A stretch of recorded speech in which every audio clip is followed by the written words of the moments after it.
करवा चौथ व्रत कथा।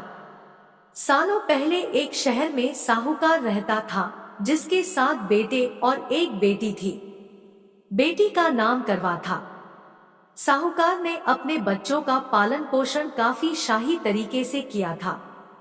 सभी भाई अपनी इकलौती बहन को बहुत मानते और उस पर अपनी जान छिड़कते थे।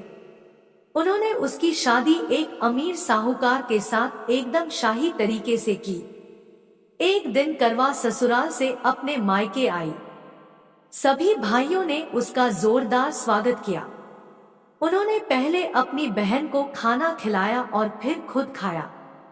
इसके बाद सभी एक साथ बैठकर बचपन की यादें साझा करने लगे। इसी तरह कुछ दिन बीतते चले गए। एक दिन शाम को जब करवा के सातों भाई अपने काम से घर लौटे तो उन्होंने देखा कि उनकी बहन काफी उदास होकर बाहर बैठी थी।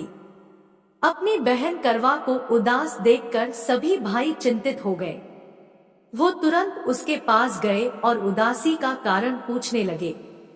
इस पर करवा ने बताया कि उसने अपने पति के लिए करवा चौथ का उपवास रखा है और चांद के इंतजार में सुबह से ही भूखी प्यासी है। जैसे ही चांद निकलेगा वह उसे देखकर अपना उपवास तोड़ेगी। यह सुनकर भाइयों का भी मन उदास हो गया। वो सभी करवा के इस कष्ट को नहीं देख पाए। खासकर उसका सबसे छोटा भाई जिसे करवा से सबसे अधिक स्नेह था। बहन को भूखा प्यासा देखकर सभी भाई कुछ ऐसा उपाय सोचने लगे जिससे वो अपनी बहन का कष्ट दूर कर सके। तभी उन्हें एक तरकीब सूझी। सभी भाई तुरंत एक पीपल के बड़े से पेड़ के पास पहुंचे। उनमें से सबसे छोटा भाई एक जलता हुआ दीपक लेकर उस पेड़ पर चढ़ गया और उसे एक छलनी में रखकर वहीं छोड़ दिया। इसके बाद पूरे गांव में हल्ला हो गया कि चांद निकल आया। करवा भी उस जलते दीपक को चांद समझ बैठी और जल्दी से पूजा पूरी कर अपना उपवास खत्म करने के लिए बैठ गई। जैसे ही उसने खाने का पहला निवाला उठाया उसकी नजर भोजन में पड़े बाल पर पड़ी। उसने तुरंत उस निवाले को अपने प्लेट से निकालकर दूसरी तरफ रख दिया। इसके बाद उसने दूसरा निवाला अपने मुंह में डाला। तभी उसके दांतों में एक कंकड़ आ फंसा। उसने झटपट उस निवाले को भी प्लेट से हटा दिया। इसके बाद उसने तीसरा निवाला अपने मुंह में रखा कि तभी उसे एक बुरी खबर मिली। करवा को पता चला कि उसके पति की मृत्यु हो गई। यह सुनते ही करवा पूरी तरह से टूट गई और जोर जोर से रोने लगी। कुछ समय बीतने के बाद उसे अपने पति के मृत्यु की सच्चाई का पता चला। उसे जानकारी मिली कि उसके भाइयों के कारण उसने दीपक को चांद समझ लिया था और अपना उपवास खत्म किया था। इस वजह से देवता नाराज हो गए और उसके पति को मृत्यु दंड की सजा सुनाई।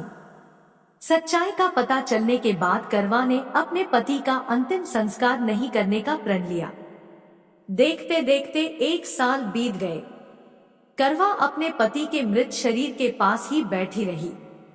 वह रोजाना अपने पति के शव को साफ करती और वहां उगने वाली घासों को भी हटाती रहती थी। 1 साल के बाद फिर से करवा चौथ का पर्व आया। हमेशा की तरह सभी महिलाएं इस व्रत को करने के लिए एक साथ जुटी। इसमें उसकी सातों भाभी भी थी। शाम के समय पूजा समाप्त करने के बाद जब करवा की सभी भाभी उसके पास पहुंची तो उन्होंने करवा को आशीर्वाद मांगने को कहा। इस पर करवा ने सभी से एक एक करके अपने पति को जीवित करने का वरदान मांगा। करवा की यह मांग उसकी भाभी पूरी नहीं कर सकती थी। उन्होंने करवा को समझाया भी लेकिन वह नहीं मानी। फिर उसकी एक भाभी ने बताया कि उसके छोटे भाई के वजह से ही ऐसा हुआ है, तो उसकी छोटी भाभी ही इस स्थिति को ठीक कर सकती है। यह सुनकर करवा अपनी छोटी भाभी के पास गई और उनके पैर पकड़कर अपने पति को जीवित करने का आशीर्वाद मांगने लगी। पहले तो उसकी छोटी भाभी ने बहुत टाला, लेकिन अंत में उसकी छोटी भाभी ने अपनी तर्जनी उंगली को काटकर उसमें से अमृत की एक बूंद करवा के मृत पति के ऊपर डाल दी। जैसे ही अमृत की बूंद उसके ऊपर गिरी वह जिंदा हो गया और जय श्री गणेश के नारे लगाने पड़े। इस घटना के बाद से ऐसी मान्यता है कि करवा चौथ का व्रत करने से गौरी शंकर खुश होते हैं और महिलाओं के सुहाग की रक्षा का वरदान देते हैं। कहानी से सीख। इस कहानी से यह सीख मिलती है कि इंसान को हमेशा सच्ची भक्ति से पूजा पाठ करनी चाहिए। अगर इसमें किसी प्रकार की कमी रहती है तो उसके बुरे परिणाम भुगतने पड़ सकते हैं।